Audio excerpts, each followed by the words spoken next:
Mi nombre es Salvador Suárez, soy cronista de aquí de la comunidad. Soy originario completamente de aquí de la comunidad de Coatlinchán. Tengo 65 años de edad, miembro del Consejo de la Crónica de Texcoco.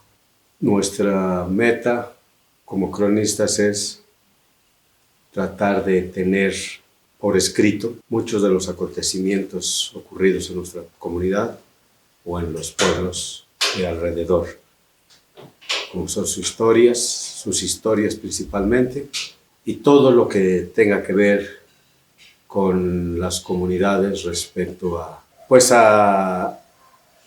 al pasado y lo que se pueda estar viviendo en el presente. El hecho de que nuestra población no sea muy conocida en apariencia, porque pocos son los documentos que existen, de la cual hablara pues en un 100% de Coatlinchán, ya que nuestra comunidad es muy antigua, se pudiera decir que es la más antigua. Vemos aquí arriba en Nezahualcóyotl a su padre y al mismo Nezahualcóyotl. Aquí está su padre y a Nezahualcóyotl. Y posteriormente vemos a todos los pueblos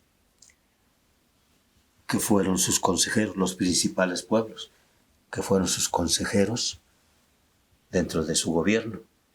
Y vemos alrededor los pueblos que compusieron el nuevo Acoloacan.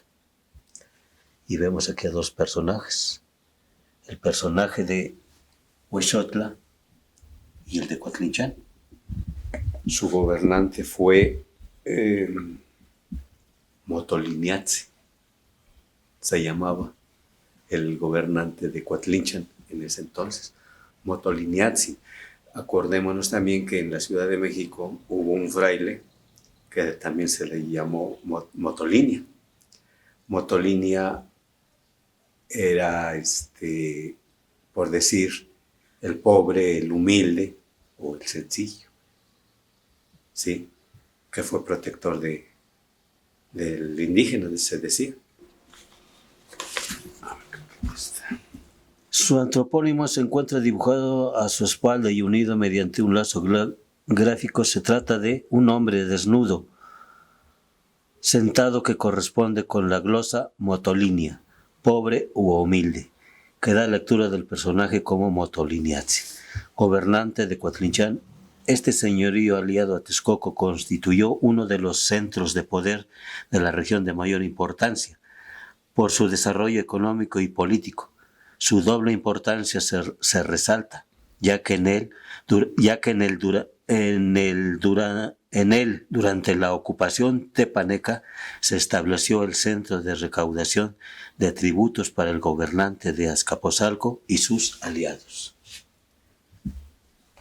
Esta es una de las cuevas de Coatlinchán. Pero falta lo principal, ¿qué es?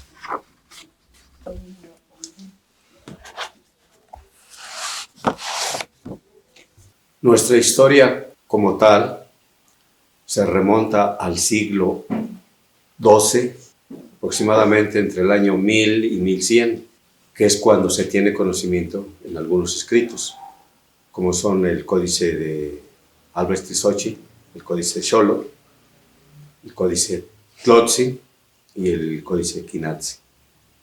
Otro de los libros que, aunque no es de aquí de la región, se habla mucho del Acoloacan, porque así se le conoció también, que es Antonio Chimalpain, de Chalco a Mequemeca.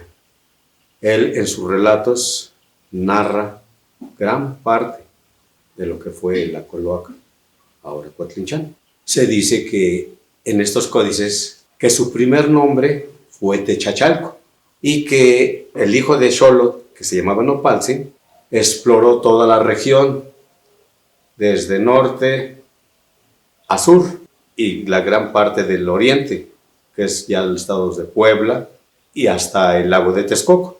Él en su recorrido encontró muchas de las poblaciones aledañas, sobre todo él vio parte de Tlaxcala, parte de Puebla y parte de Morelos, porque se dice que subió hasta Monte Tlaloc.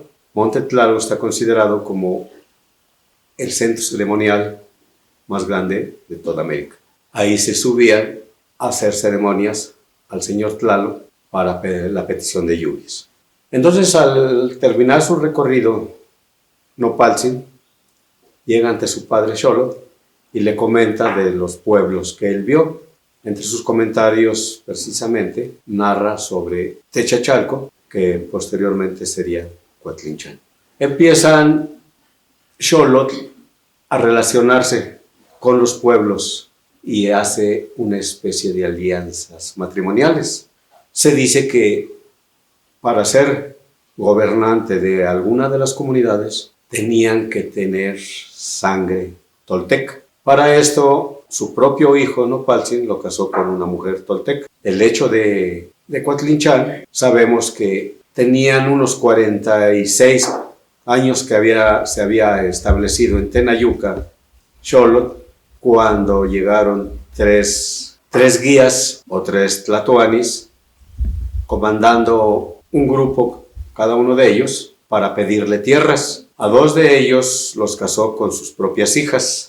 Al señor Sontecomatl, que fue el primer tlatoani conocido ya por escritos, lo mandó a habitar Techachalco y lo casó con una hija del señor Chalchiutlatona, señor de Chalco, Tlalmanalco y Amequemeca. Con esta alianza matrimonial, puesto que eran de origen tolteca, el señor Sontecomatl adquiere un rango con mucho poder y se va expandiendo el territorio de Coatlinchan. Su origen de este señor Sontecomatl se dice que era Acolua, provenientes del lugar que conocemos como el Chicomostó. A este lado del lago de Texcoco, hacia el oriente, los únicos pueblos que nos narran como más antiguos eran tres, que era Huexotla, Coatlinchan y de Coatepec. Hay una lámina a donde se ven los territorios antiguos o los grandes señoríos y podemos ver que el señorío de Coatlinchan aparece hasta Hidalgo con el pueblo de Pachuca. No lo dice como tal Pachuca, se ve ahí escrito como Pachocan. De Oriente, sabemos, y hasta en la actualidad todavía lo tenemos, colindamos con el estado de Puebla y lo que era el lago de Texcoco, que era, por decir, un límite. Al llegar este personaje al territorio de Texcoco, aunque no estaba bien cimentado como un señorío, llega pero a subordinarse al señor de Coatlinchan, que en ese tiempo me parece que era Huetzi. Y el pueblo de Texcoco va creciendo. En este caso terminó Teotihuacán, siguió Tula, de Tula sigue Coatlinchan, de Coatlinchan el último que tuvo el poder de la Coloacan fue el mismo Texcoco, ya con el señor Istrizóchitl, padre de Nezahualcóyotl, y el mismo Nezahualcóyotl, que fue, por decirlo, el último en gobernar el Acoloacan o el nuevo Acoloacan. También sabemos que tuvo una escuela prehispánica conocida como los Calmeca o el Calmeca. Ahora donde se encuentra el templo religioso, el templo cristiano, se dice que ahí estuvo el Calmeca. Se estaba educando aquí en el Calmeca el señor Acamapistli, Acamapistli el Viejo. Entonces, su primer gobernante que tuvieron los mexicas fue Acamapistli el Viejo, y que vinieron por él a Coatlinchan para que pudiera gobernarnos en la Ciudad de México.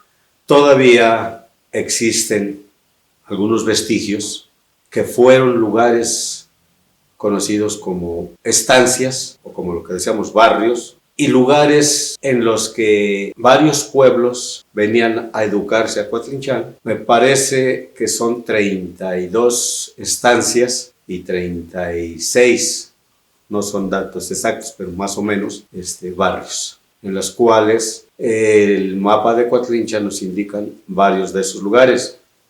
Pero por lo que veíamos en el mapa de Coatlinchan, no solamente se aboca en lo céntrico, sino que también en los pueblos de alrededor, como lo que es Cuautlalpan, lo que es Coatepec, Huexotla, algunos pueblos del lado del norte, que son en este caso San Pablo y Sayo, y otras poblaciones que pues ahora conocemos con nombres diferentes y que a lo mejor no los ubicamos tal cual con sus nombres prehispánicos, pero que ahí están indicados en el mapa de Coatlichan. Aquí tenemos a los tres personajes que fueron a solicitarle tierra a Xolotl. Aquí vemos a Xolotl, sus dos hijas y su esposa. Aquí en determinado momento vemos en la parte trasera a su hijo Nopaltzin. Nopaltzin en determinado momento se casó, como decíamos, con una mujer tolteca. Los tres personajes que le solicitaron tierras a Coloa lo enviaron a habitar Azcapotzalco. Lo vemos aquí sentado. Este es este. Vemos a Chiconcuautli, que también lo casa con otra de sus hijas y lo manda a habitar Xaltoca. Aquí lo vemos. Aquí vemos a una de sus hijas que corresponde a la que está aquí atrás.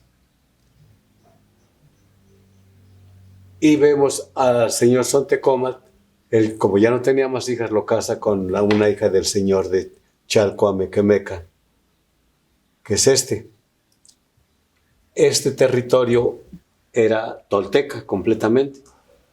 Entonces vemos aquí la línea negra, que son matrimonios que se hicieron en varias partes de la región. Este que vemos aquí, este personaje, esta fue su descendencia, este fue el principal. Aquí vemos que los lazos de sus hijas y donde fueron enviadas como esposas. Aquí vemos, por ejemplo, a la de enfrente, que fue enviada a Techachalco, y su nombre era Cihuatetetzi, la esposa de Sontecomatl. Aquí vemos a Sontecomatl.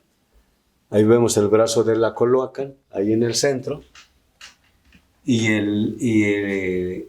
su topónimo o su nombre de Sontecomatl con el cráneo. Ahí se alcanza a ver nada más una cierta partecita, no se distingue muy bien el cráneo, que era con lo que se distinguía. ¿Ves? Ese es, digamos, de los primeros orígenes, cuando habitó Techachalco. Ya en la lámina 3 ya se ve, ya como Coatlinchan, ya se empieza a conocer con ese nombre, como Coatlinchan. ¿Verdad? Entonces, a grandes rasgos, es parte de nuestra historia. Claro que Coatlinchan tiene una historia muy fuerte que en determinado momento yo he logrado ir unificando poquitos de allá, poquitos de acá, de libros de muchas partes. Sería un tanto difícil narrarla de cabo a rabo. Nuestro templo era tan hermoso, que en una ocasión, yo participando como acólito ahí en el templo, llegó un grupo de frailes dominicos y se quedaban tan maravillados de todos los retablos que había.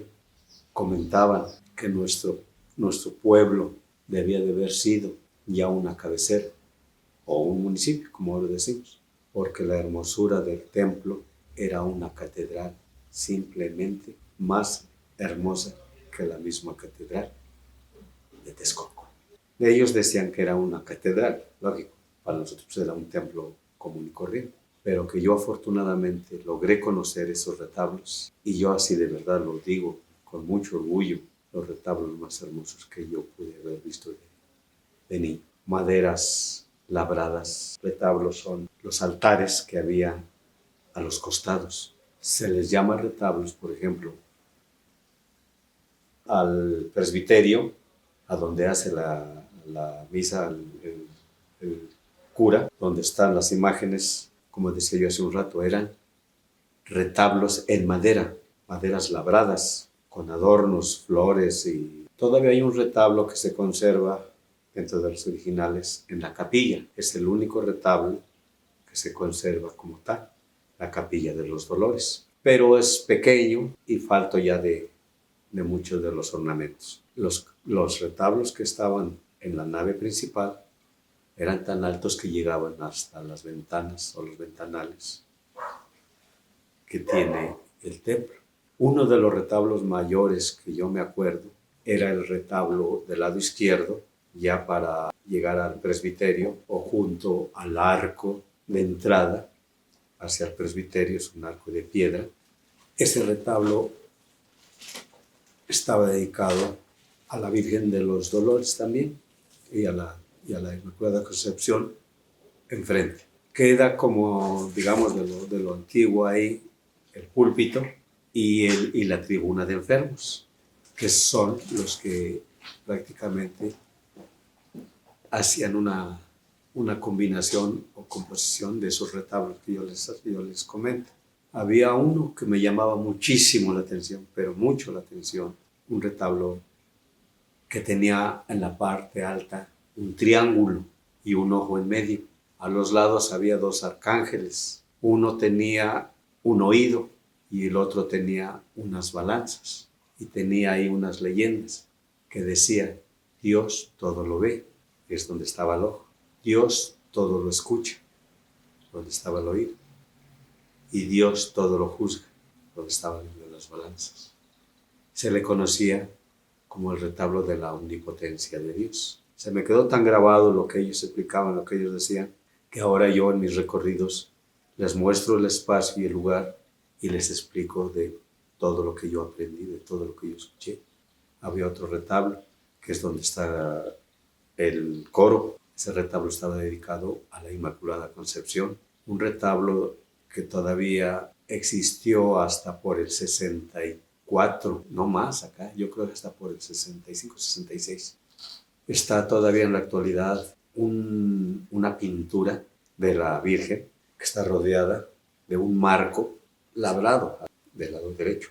Es uno de los cuadros más grandes y mejor conservados. Hay otros cuadros más pequeños que estaba dedicado a la Virgen y a Santa Rosa de Lima, porque tenía seis cuadros o 6 pinturas que reflejaban parte de lo que fue Santa Rosa de Lima o a lo que se dedicó Santa Rosa de Lima. La vemos ella adornada con una guirnalda de flores en la cabeza. Lo vemos con el Niño Jesús, la vemos en oración y otras que les llaman medias naranjas que estaban hasta el ventanal, a donde una está como en una caída de agua, pero que era uno de los retablos muy hermosos, ¿verdad? Yo cuando platico de los retablos siento mucho gusto el poderlos describir más o menos. Claro, que estando allá los describo mejor.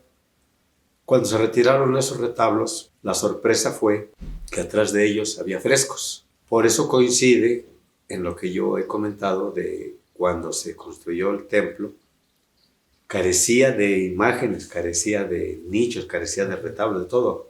Y que la evangelización se dio por medio de frescos o pinturas en las paredes. A donde se encuentra el retablo también del neoclásico del lado izquierdo, que está coronado con unas esferas azules, están 2 esferas enormes que rematan ese retablo, y que cuando retiraron el retablo de madera se encontraron también frescos, pero frescos en determinado momento con pinturas un tanto hechas por tlacuilos, ¿sí? O sea, los artistas antiguos, porque se alcanza a percibir en uno de los nichos donde está la imagen de San Pedro, alas, pero del tipo de las águilas, de las alas de águila.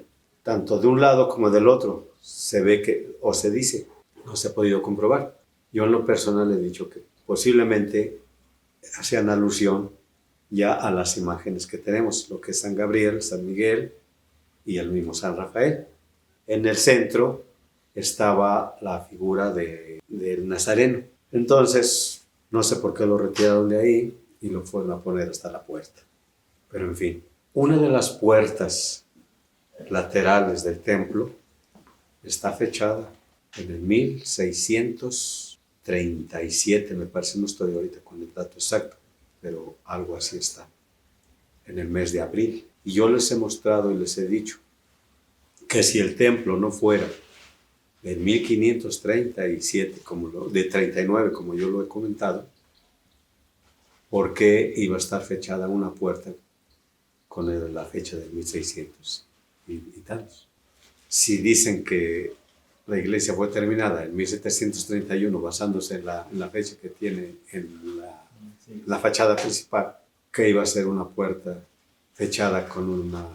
Sí, sin que valga la redundancia, con una fecha de más atrás. En ningún hogar o en ningún templo o en ninguna casa se ponen las puertas antes de que sean terminadas, ¿verdad?